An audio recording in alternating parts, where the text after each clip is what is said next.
Well, we have news just coming in about why Chairman Wontumi, the NPP's Ashanti Regional Chairman, is under investigation. Justice Shremsai, Deputy Attorney General, has just given us a hint.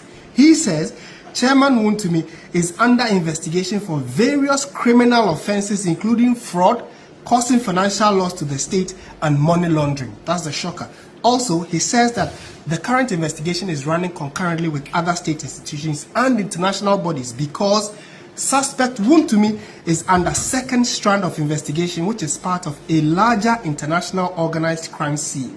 And Yoko is assiduously working with international enforcement partners to second a strand of criminal investigations which are ongoing. So that me ban and Saturday and the FDA. So last time I had no chain como na a year and regular na ye percent and kiate Chairman Wontumi and said the what to say so when he saw when he by your son can I and Saga idea. Yes, a man said you being the lawyer for Chairman Wontumi. Lawyer, me pacho day necro na kwako drew him. No, with us, Michelle, what you put in now. They all say, Chairman Wontumi, now, investigation, so called, Yoko Foyen. Chairman Wontumi are providing answers to questions that will be so far. Now, let me put it on record. We know what they charge Chairman Wontumi for any offense, except say, Yoko allegations of possible commission of offenses. Now, remember if you know, allegation of be away. Of course, financial loss to the state. To say, oh my God, Boka, San Omo, Ekanu, and no you should move, and you move away. But the new is common. Almost a better the second meeting with the numbers. Now, a whole application for bail. So, in numbers, you let you say, you could see that and they said, my bail conditions is that the bail on me 500 to 50 million Ghana cedis. Now, 50 million, a different million, they surety, the turn for hand. The different million, justification, I said, the Padilla, a big blue, says the car, I actually intuition. Abba. It is alone, different million, the general over the Padilla, that's 50 million citizens. It's a no one. Say between us. So far, Koi. Now, a Bebuno, never Mino, and I couldn't say, Yabina, Sir, Jaco. But I couldn't say, a court. Now I could be a court to say. I didn't obey a 2 years soon, my year, very condition, a true hash, and I won't pay. In the court, you hear now, almost so. At the court, it is so dear, and there, could do. Now, Nona, Serico. And your boy, and then you may file a process. I go court. And I don't forget to boy, I mean, sanity. And then the young work office, the day, can give you a meeting at 10 o'clock, or the Sir. Japanese be bad medical. We call no order pass, Nesa Candia, na a queen one. Yes, idea, there's a cocos, na I could make out at Stabonus, not the city queen. Because Andra na budiano minority and say colleagues and only one more brush be fie can say enka ade no kra de esodo don tinka bia enka bon corner in this class enka mo meet sa no na moma omo etiso mo mpreko enti bia de nyina ne say o kokoti a okay ana yo ina suggestion ni adintra obleba enti na say the legal aspect of the trial almost so much be public education so senior omoye no and so dey na eboa ma nipa yantia say senior anyeba no ekro enti mate na in the law no bi ana ehianchi muti so muti busa so bedamos mate na lawyer mpacho we de we said you case yen fa charge bia emo no and I de it what de be say justice stream side e de ne bia be gu ni Facebook wo say fraud na causing financial loss to the state ne money laundering any international organized crime ne niema nwran bi I don't know yen fa charge bia mbo na ne justice stream side be to ho no or patch dey say Hajia kakra every moment to say justice inside otusa na mo na baby a yebo nipa kwa dunu ana sebi we are na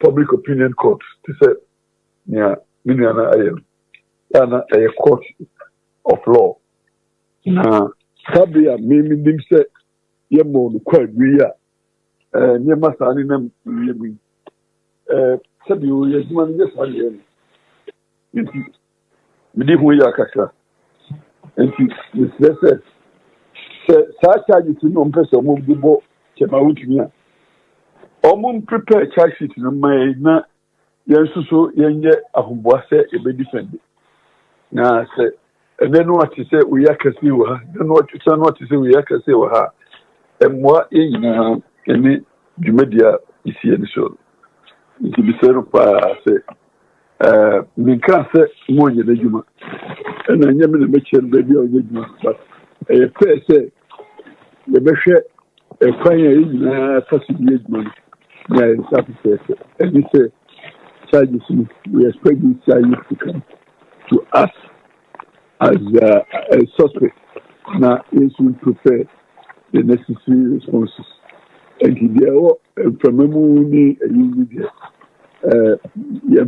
officially charges no Emma Wontumi it's not just officially there yemfa charges no emmo no ono aso nim se man sa na ta kubudie no prejudicial it's just almost sa asa omutrai so mo charges dia so charges no dia omo omo the court in court na yes respond appropriately he just seems like the worker no one can stand again or now fortunately you should Yokophone omo minim so omo na petition attorney general officer omo je no mo and ask that probation is be by the ask we speak no there omo conclude investigation no mo my manye omo akete say there will be another round of interrogation yes so ya custom say we submit ourselves to it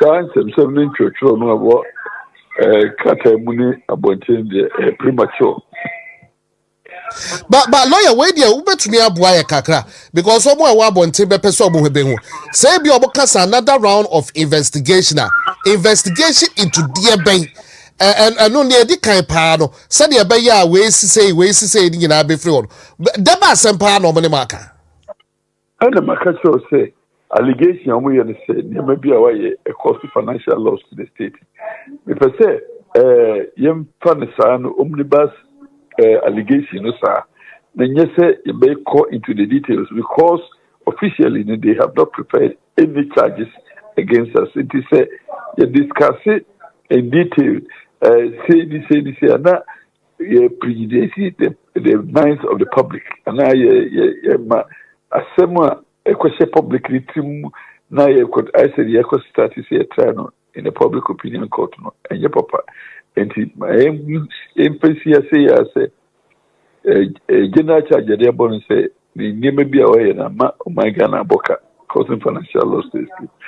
It is almost charging now the elements near the number charges in second you speak to specific charges of their mind, but for now what we say you submit yourself say because now lawyer last one and some babawako ye chairman Wontumi and I be see the hospital I be see we yoko building minority ko almost only building mass or hospital as we speak if an chairman Wontumi e wankasa baby biara wo biara no e wo yoko for say na mum me kan di ka che wo se chairman Wontumi na ne ho mfa no entino ohia ayaresa entino ye o baby a o je ayaresa ntisi ade o baby o je ayaresa oba nyina no ne ho nto nyina no se na mukaya last week Wednesday no be friend chairman Wontumi se obra na ACI the headquarters on na ne ho fa no nti eno na yigina so ka kire CI for the say chairman Wontumi ho fa nti Wontumi masada I know we say the sanity the bank say Monday jada kem enti oba e still no ni hu to the it is still no go su ye treatment enti enenti na akoba se sabi no o ayar sabia ejen na yarsa tinache so hospital na lawyer we dey wada room and patch the busuafo atumi de omo ani enguno de Sabio Cassidy, and yet the Monsieur for access to him. Nemu, me and the lawyer, and the cocoa, and I'm probably seeing Mefese, the cocoa, and the woman with you. But I the nature said the whole year fine. Only who, and I'm telling them, I do see the no crime could be guilty. The way. Mate lawyer and the appear could be pay Wontumi TV ya better was say de wadaji why okay and that's it all right me better lawyer and the appear could be so say and then or say obo ehwe futuo no de free minority the nche abadie but omo ehwe antintama omo ebeko court na omo akwa se court betumi aye bail bond no ho bibia but bon kama kuma ntumi yem o se enra o de no kura ehu no ne ho ye ni didi nti yenka yakuma ntu yem bibia ebe ye fine why